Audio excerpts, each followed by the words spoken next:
मौसम के हवाले नाल गल करदे तुहानूं दस रहे कि पंजाब विच अज गर्मी ते अपने तेवर होर भी सख्त कर लिते।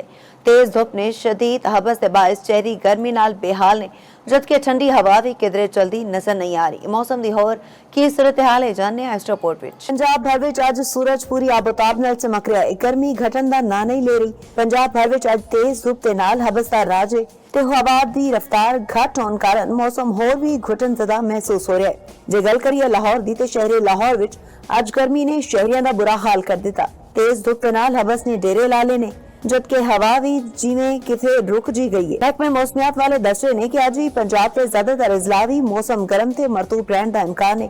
ताहम पंजाब के पहाड़ी मकामात मरी गलियात ते गिरदनवा विच मतला जुज़वी अब्र आलूद रहने का इम्कान है। रावलपिंडी, झेलम, चकवाल, गुजरावाला डिवीजन, लाहौर, शेखुपुरा, कसूर, साहिवाल, ओकाड़ा, फैसलाबाद, जंग, बहावलपुर, गुजरात, लिया, बखर, डीजे खान, मुल्तान ते रहीम यार खान विच मौसम गर्म ते हबस ज़दा रहने का इम्कान है। अक्तूबर दर्जा हरारत बहावलपुर 39, साहिवाल 39, मुल्तान 39, डेरा गाजी खान 39, फैसलाबाद 38, सरगोदा 38, लाहौर 37, झेलम 36, अटक 35, चकवाल 35, रावलपिंडी 35, मरी 24 रिकॉर्ड किया गया।